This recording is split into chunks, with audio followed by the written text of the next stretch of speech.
Hello and welcome everyone to Last Level Brass. I'm Mr. Black and this is round 2 of Crytek's Warface. I promised you all at the end of the last episode that I would investigate the paid content aspect of this game. I've poked around a little bit within the in-game shop between episodes and I've got mixed feelings thus far. I've now got an objective for this episode.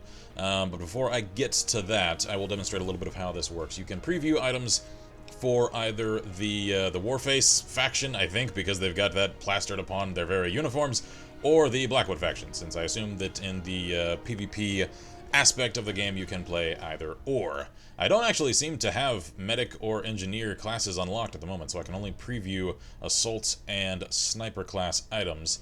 But for the sake of example, there do seem to be a few, I guess you could call them premium items, seeing as the Brazilian World Cup special and the XR crown items here, I don't think have any analogs. Nope, never mind, stand by.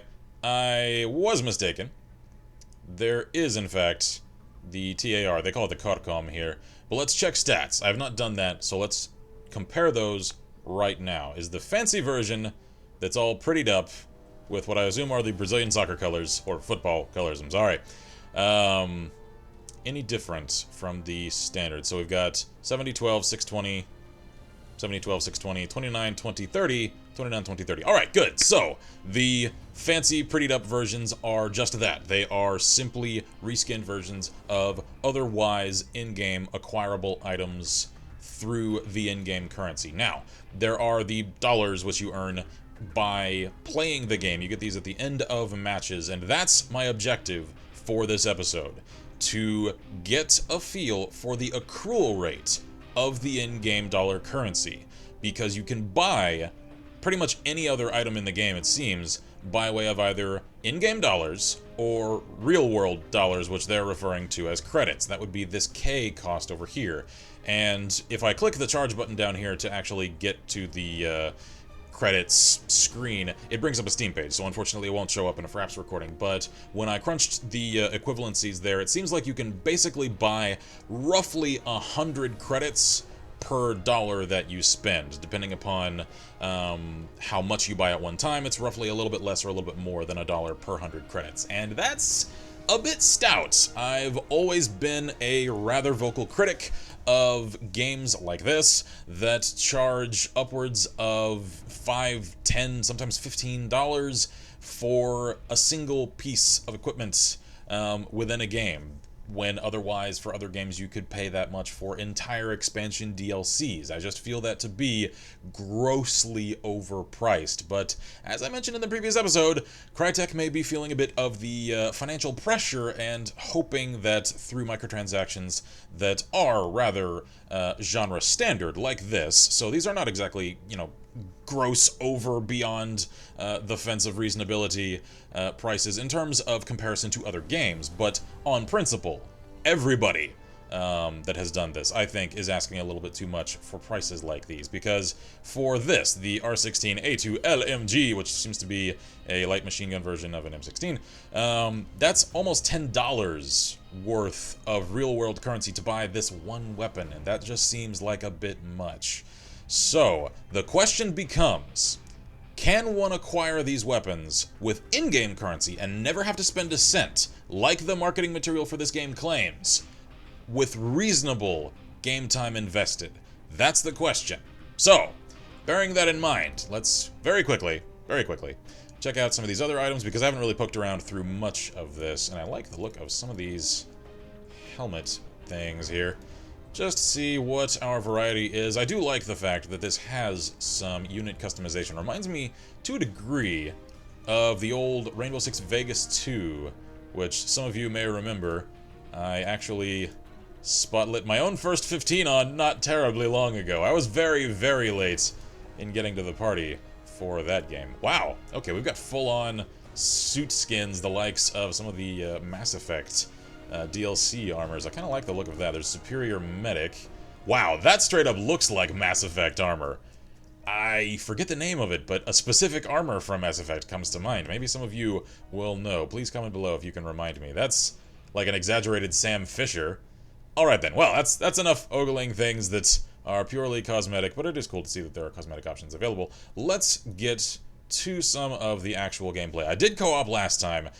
I think I'll do a little versus this time, simply because I understand the first one was more or less just an extension mission of the tutorial that I was kind of participating in with other players, but I want to get a feel for both sides of the gameplay. So let's see, how does this lobby menu look? I do like the fact that there is a lobby menu and not strictly a matchmaker. Is there a quick join matchmaker? If there is, that would be my ideal middle ground. Ooh, quick play. Yes! Find game. Thank you! Thank you, Crytek! Finally! I'm not so big-headed as to think that they're listening to me, but people are starting to do what I wished so many other games would do and offer a traditional lobby system like that alongside a quick play matchmaker for when you don't want to scroll through lobbies. That's my happy medium! People kept telling me it was out of reach, that no one would do it, that there was no reason to do it. Wrong! Thank you, Crytek! You're proving my argument, and making me wait again. There we go, in-game already, round start. Oh, hi, well, round start. Thanks, buddy. Kaylee's. That's nice. Nothing like a little spawn kill to welcome you to PvP. Alright then, waiting for a Mesic to resurrect. I've got a few seconds. Alright, well, I need to be on my toes, and unfortunately, ow, grenade. My less than ideal frame rate may very well make this a punishingly difficult ordeal. You know what this reminds me of, in appearance and in actually handling to a degree? Homefront. And when it comes to gameplay, mind you, that's a good thing. The narrative of that... Ow, damn, thank you for the lack of frames there for a moment. That got me killed. That wasn't lag, that was poor frame rate. Okay then, alright then. Anyway, when it comes to the gameplay of Homefront, solid. The actual firing and shooting mechanics of that game were good, and for this to remind me of that is a good thing. It was the narrative that was a laughable, horrible mess. Yay! First kill! To hell with you, horrible frame rate! I shall decimate the enemy despite thee! Okay. What else have I? I know I also unlocked the, I keep forgetting what they called it, but it's a TAR. It's, I think, the Israeli assault rifle. That, I could have... Oh! Equipped not long ago between missions. Oh wow, I actually got that guy. I know you're there. There's a guy there. I know there is. I'm going to have to kill you now. What the? Who pushed me? Something pushed me. Uh-oh. Oh, damn it! Oh, bad time for reload. Alright then, Pierre. I seem to have the volume turned down very, very low. I was hoping to get it down to just relatively, can I please form words properly? That would be fantastic. Relatively reasonable levels, but it seems to be nigh on muted right now, so let me attempt... Can I get to the options? Yes, thank you. To increase my audio volume just a bit so that you can actually hear a few more of the weapon report sound effects, and judge for yourself the sound design of this game. It's not terrible. Not terrible. The music is, at times, interesting. At other times, rather uninspired and cliched, but the first time I booted the game, I found the main menu music to actually be relatively satisfying. And those weapon reports aren't bad. They're rather run-of-the-mill. They don't exactly feel like there's a great deal of power behind them, but they certainly sound crisp. So the actual audio quality is good. Even if my frame rate is not, and I'm paying for it dearly. Okay, I really, really wish that I could be recording this with Shadowplay. Ooh, hello! You seem to be wanting to res me, sir. Thank you very much. Alright, so unlike Battlefield, you're automatically resed. You don't have the option to accept or deny a resurrection. Ow! Grenade! To my feet! And I just realized, the game realizes who I am. I am playing with Blackwood. Good. The proper faction for me. Even though we seem to be wearing blue, not black, and I don't really like blue. I'm sorry to any of you whose favorite color is blue. It's just not really mine. I'm more of the black and the red and the white, and the gray, and even the tan. So I actually kind of like those guys' colors, even though they've got kind of the tan and blue and black going on. Too much blue in this game. Meh. I'm gonna offend people on color choices. Just you watch. Oh! Oh my! Killed by Kaylee's again. Okay, well, alright. Let's stop making reactive commentary and actually get to something a little more critical, Mr. Black. How's that sound? Fantastic! Good, let's move on. Alright. So, we seem to have a 4-minute countdown coming. That'll actually make for good timing. And I think my team is losing. Uh-oh. Uh-oh. No! Whew. Okay, good, you're friendly. And now you're dead. That's bad. Alright, again, critical commentary, please. Good shadows. Ow. And I like the fact that there is a relatively high degree of lethality to this combat. You can't just sit there and absorb a whole magazine's worth of rounds and keep on kicking. It seems like if you catch a good solid burst to the chest, you're going down. And I like that.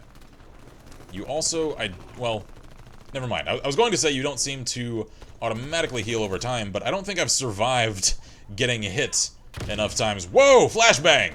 There are flashbangs in this game! I don't think I've survived getting hit well enough to actually comment on whether or not, like that, you can withstand getting hit. Okay, well then. What can I do? I just recalled to customize my weapon mid-match. Maybe that's what I need. Little, uh-oh. Uh-oh. They seem to be invading our spawn zone. That's not cool. Alright. Ow! Hide in corner. Alright, I've been hit, but I'm not dead. Do I regen health? No. Uh-oh! Ow! Alright.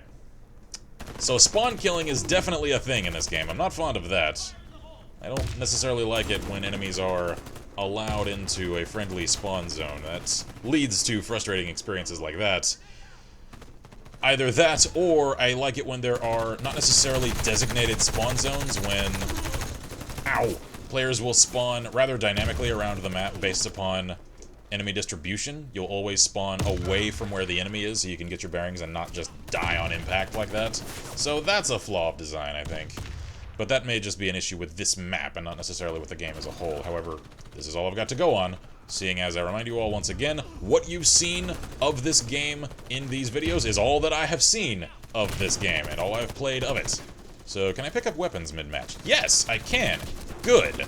So, just as with Blacklight, even if there is some question of weapon balance throughout the game, you can always pick up the weapons that are dropped by fallen comrades and enemies, and therefore get your hands upon said powerful weapons mid-match. Good. It also allows one to test out weapons and see whether or not you want to buy them, so that you can try before you buy. And I'm actually glad now that I didn't equip the little Carcom there, because that had a lot of muzzle jump, and I'm not fond of that. I think I will stick with my M4, seeing as I was doing at least a little better with that. But, on a more tactical level, I think I will also... Whoa! Hi there! You are in our spawn zone! Please stop that! I don't like that! I think I'm also going to flank to the right here, seeing as... Never mind! They were facing that way. The... Ow! Vast number of corpses in this area seems to indicate that they've changed tactics. Now they're coming this way. Okay. Oh, I just realized I can press space during that little countdown to respawn immediately. I don't have to wait the full, I think, 10 seconds. Why is everything tie-dye here? What is going on with that? I don't know. I'm assuming that's some sort of special ability. That's a claymore. I don't think I'm gonna get in the way of that. Can I grab somebody's Dragunov? Yeah, there we go. No, I don't want to assist, but I grabbed a Dragunov. Ow, ow, ow, no! Damn it! This is difficult. This is difficult. Okay. Between spawns, there, I will spawn as a sniper. Thank you. Thank you. Can I respawn now? Class changing? Alright, so it takes a little while to do a class change mid-match. I'm not sure why, because I don't think that's terribly balance disrupting to just change a class. But, whatever. It's only a few seconds. It doesn't matter much. Ow, ow, ow. I shot you twice in the face, sir! Why aren't you dead? You're making me regret my mention of this game having relatively lethal combat before, because that should have killed you. Twice-ish. Alright then, well... That's the end of my first multiplayer map. Mixed feelings. Not necessarily the most elegant. Rather Counter-Strike-ish. And not really in a good way. That feels like decidedly gen before last FPS gameplay. I hope That's just a flaw of that map feeling rather confined, and the fact that one can actually invade other teams' spawn zones, making that a unpleasant map to play on. I hope that's the case, and that that's not a trend that will extend throughout the entire game. But I can't say I really had a great deal of fun and enjoyment from that match. That's severely outclassed, I would say, by the gameplay satisfaction of, say, Blacklight Retribution, another free-to-play FPS that I greatly enjoy. Let's see, do I do another match? Yes, I think I will, but not with these fine gentlemen, and not on this map. I think... Can I select a map? I think it looked like... Where was I? Team Deathmatch. So I think it was that one that I was on? Maybe? Let's go to the farm. Can I play on the farm and just click on that and search for a game? Yes? Yes! Alright. Cool. So I can actually tell the matchmaker for the quick play what I want to look for. That's pretty cool. I like that. Never mind. That takes forever. I was sitting there for several minutes waiting on that. I'm just gonna do a generalized quick play. Just find game. Anywhere. Hopefully it's not the same map I was on before. I should also note, I have not forgotten my objective for this episode, which is to say designating the, deciding, what's the word I'm looking for? Discovering the accrual rate of the in-game dollar currency.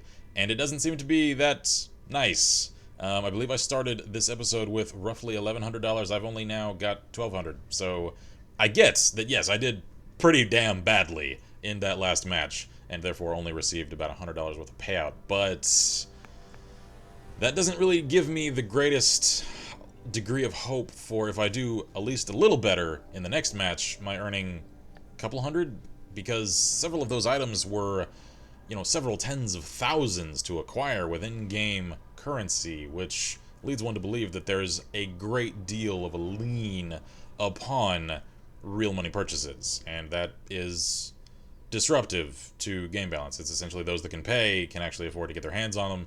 Either that or you grind, or you shell out for boosts. And while I like it when boosts can sort of fast-track you towards success, I don't like it when they're basically mandatory for success. That's not the greatest of arrangements. And unfortunately, I seem to be back here in the same old map. Damn it.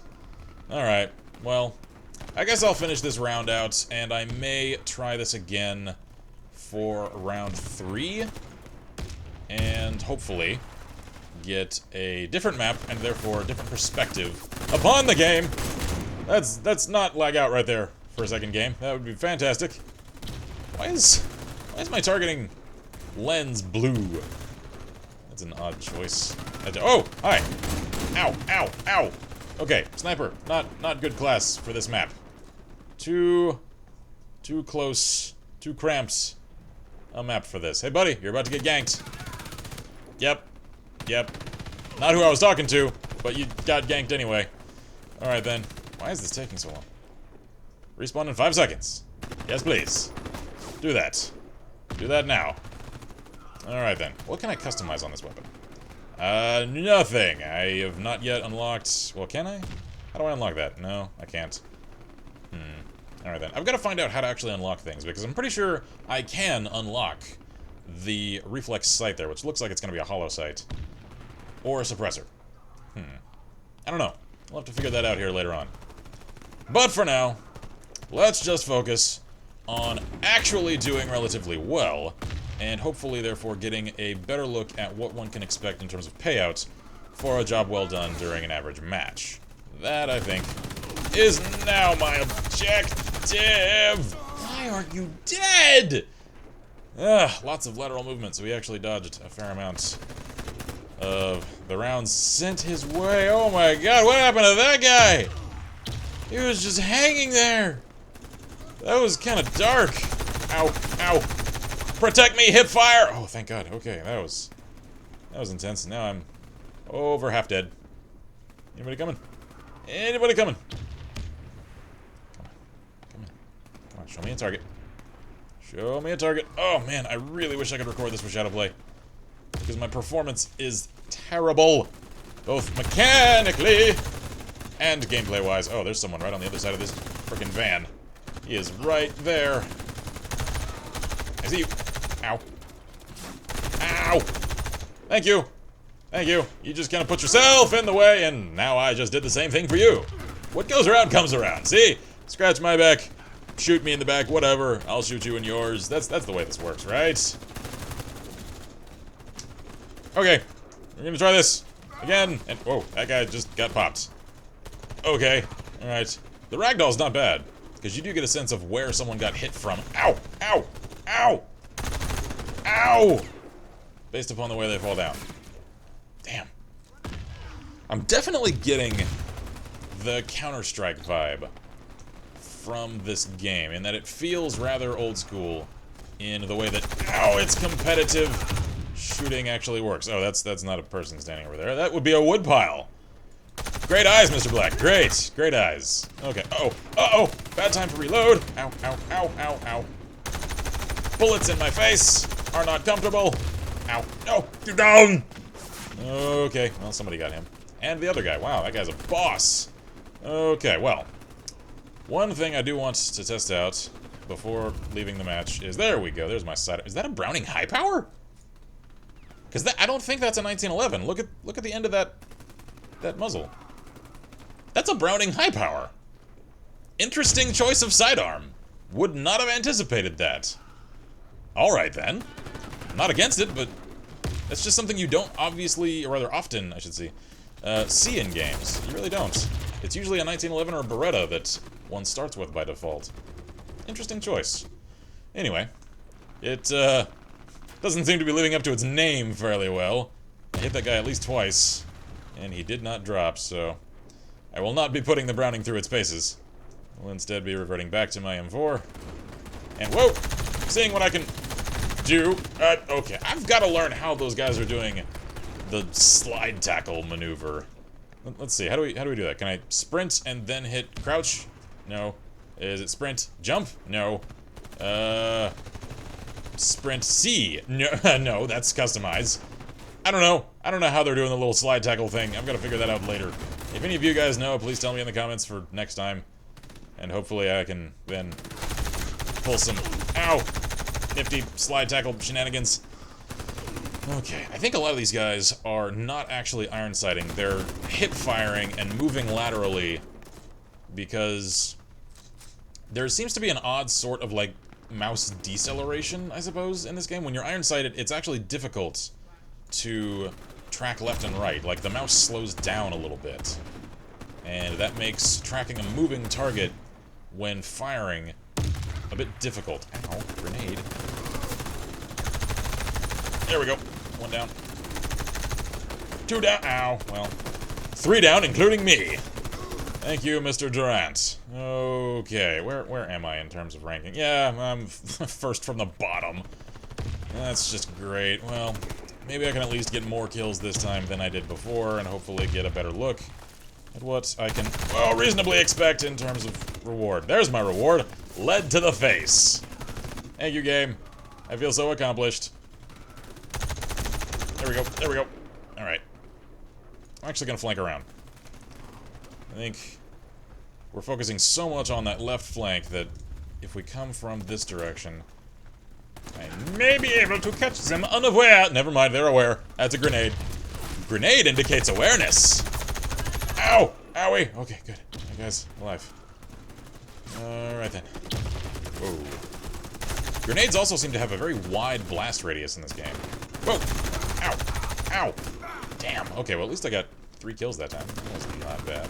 It seems whenever you get a kill that it actually gives you an active notification of your current kill streak there at the middle of the screen, which is kind of cool. I like that. What happened? Is the match over? Why did it freeze? I don't know. Okay, the match is over. All right. So, yeah, clearly some people have already shelled out a fair amount for this game. That guy's already got the cosmetic armor. So, where was I? I was, well, number 6 on my team. It's not completely terrible. 13% accuracy. That is completely terrible. And I earned $78. That is terrible. However, the number 1 guy on the team earned $558. So, we'll take the average between those. We'll take the number 3. Relatively average, 370.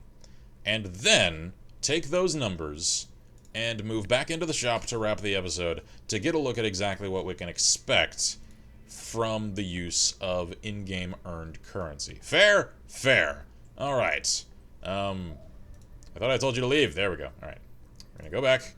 Now we're gonna go to the shop and check some of these costs out. Alright. So, why is that one only available for coinage? I don't like that. I don't like premium equipment. As for these others, that one is 4,800. The Carcom is 21,000. The M95 AR is 21,000. So, again, several tens of thousands, whereas some of these are seemingly arbitrarily much cheaper, which it then calls into question the balance thereof. Yeah. I don't think it's necessarily terribly reasonable to expect players to only earn, at their best, $500 when they've got to rack up upwards of 30, 40, 50,000 in-game currency to then buy so much as a single new weapon. That seems excessive. How about secondary weapons? Not nearly so terrible. Now, the other thing that I want to test here, and I may shell out a bit of my own money if I can find one within my price range, is whether or not when you buy these, I see that a lot of these cosmetically painted versions have a 7-day rental. And that's actually relatively cheap. That's about $1.50 for a week's worth of the use of a fancy Beretta, which I wouldn't pay, but there are those out there who will. So, no, none of these. I've only got 1,200 right now, are within my price range. The closest one is this one. Can I just click on that to see? Can I just click buy? There we go. All right. So it is permanent. That's good. Once you've got it, you've got it. I was worried that there would be some rental shenanigans going on there, the likes of some other free-to-play FPS games that shall not be named here, largely because I can't remember their titles. I was trying to sound all, like, smug, but no, it's just my memory failing me. But I will mention that I have spotlit several of those games in the past, so if you are curious of the titles that I'm comparing this to in terms of the paid content here, do please feel free to check the older videos on this channel to go find them. What about the Ultramarine for the combat knife? Classic Soviet knife. Yes, there we are. That is Stoker knife. Army knife, sapper shovel. Granatos. Plenty of granatos. Nothing in special for now. What about sniper weaponry? Again, same thing, except for what looks like an MK11, although for whatever reason now it's an R16. If any of you guys know, I'm just curious, are weapon names actually copyrighted such that you can't feature them by name, even if you do feature them by exact design within games? I don't know, I'm curious, because I always just find it curious when games clearly feature a real-world weapon, but then don't call it by its real-world name, and it's clearly just some nonsense designation. That's neither here nor there, however. Yeah, AY550, when really that's a SIG 550S. And, ooh, Garrotta! No, that's not. That is a Venturez. Nice. And it's $38,000. Okay, well. Any of you who sink more time into this game, or by the time you see this video, perhaps months from now, and have sunk more time into this game, do please give me your insight, if I have not featured more of this game on the channel already by that time, into whether or not this accrual rate is indeed at all reasonable. From where I'm sitting right now, which I remind you is just what you've seen, it seems excessive. It seems like it is placing a rather dramatic emphasis upon paying for content rather than earning it in-game, and does confirm some of my fears that this game wasn't so much the legitimate effort at creating a fun and competitive shooting experience on Crytek's part, and more a attempt at cashing in and lining their pockets so that their studio does not shut down. because I remind you again, there have been a lot of rumblings lately about bad times on the horizon, and also, not on the horizon, but right now, at the Crytek office. Rumors of workers going unpaid for some time, rumors of paychecks not getting given for weeks at a time. To my knowledge, none of which substantiated yet. However, these rumors have been going on for some time, and a great deal of anonymous tipsters are notifying journalists at Kotaku and numerous other gaming journalistic outlets. So for all of these different sources to be saying the same things, and then for other companies to already be discussing things like the piecemeal sale of Crytek IPs, and they're discussing these things publicly, it just calls to mind THQ's history.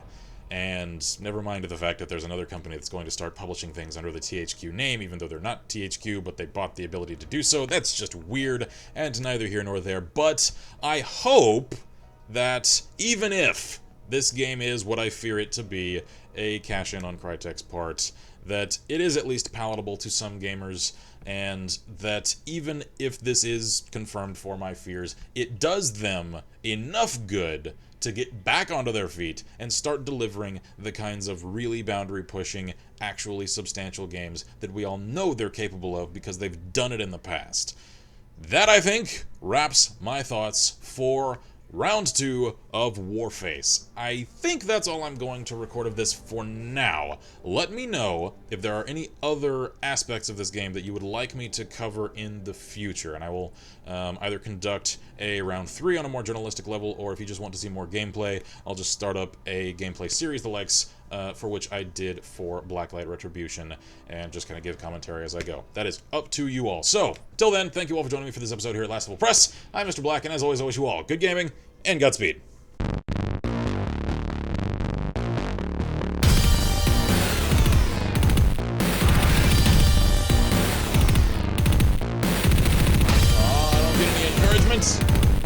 No words of wisdom from the master? Oh, I missed. Master will be angry with me.